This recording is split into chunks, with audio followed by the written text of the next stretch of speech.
Apa itu sindrom Costello? Sindrom Costello juga dikenal dengan sindrom fascio-cutaneoskeletal, merupakan kelainan genetik yang ditandai dengan pertumbuhan dan perkembangan mental yang terhambat. Kelainan yang paling sering terjadi adalah kondisi kulit yang amat kendur dan longgar, kelemahan otot, serta kelainan di jantung. Sindrom Costello sangat jarang terjadi. Diperkirakan bahwa ada sekitar 200 hingga 300 penderita sindrom Costello di dunia. Sindrom Costello disebabkan oleh kelainan genetik pada gen HRAS karena gen tersebut mengalami mutasi. Mutasi pada gen HRAS menyebabkan sel berkembang dan membelah terus-menerus, tak hanya pada waktu tertentu saja. Hal ini menyebabkan penderita sindrom Costello lebih rentan mengalami tumor, baik tumor jinak maupun tumor ganas. Penyakit ini bisa diturunkan secara genetik dari orang tua ke anak, namun bisa juga terjadi secara spontan tanpa ada riwayat kelainan genetik pada anggota keluarga yang lain. Gejala ini sering terbentuk pada otot-otot di bagian tubuh berikut. Pertama, kepala dan leher, contohnya di dekat mata, di dalam sinus hidung atau tenggorokan, atau di dekat tulang belakang bagian leher.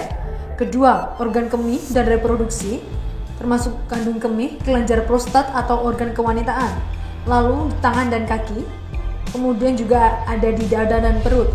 Terkait gejala kanker otot, penderita bisa merasakan sakit, bisa juga tidak, karena gejalanya begitu sama. Gejalanya juga bervariasi tergantung pada lokasi pertumbuhan sel kankernya. Bisa di hidung, di sekitar mata, di telinga, bisa juga di vagina yang menyebabkan masalah buang air kecil atau buang air besar dan masalah pengendalian urin.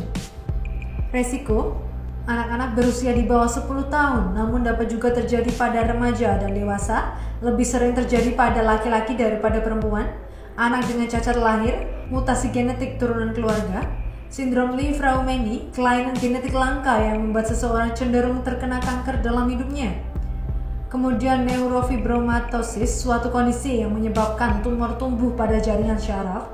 Kemudian sindrom Beckwith-Wiedemann, kelainan kongenital yang menyebabkan terlalu banyak pertumbuhan sel dalam tubuh.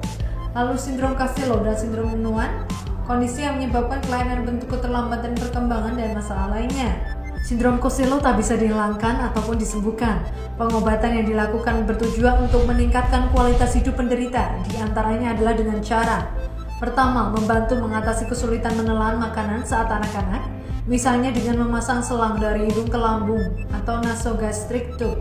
Kedua, ada fisioterapi dan tindakan rehabilitasi medik lainnya untuk mengatasi masalah tulang dan otot. Ketiga, memberikan sekolah khusus untuk membantu penderita sindrom Costello mengikuti pelajaran.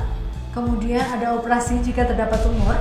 Tindakan pengobatan untuk penderita sindrom Costello membutuhkan kerjasama multidisiplin, mulai dari dokter spesialis anak, dokter spesialis rehabilitasi medik, fisioterapis, dokter spesialis gizi, ahli gizi, psikolog, dan sebagainya. Terima kasih sudah nonton. Jangan lupa like, subscribe, dan share ya.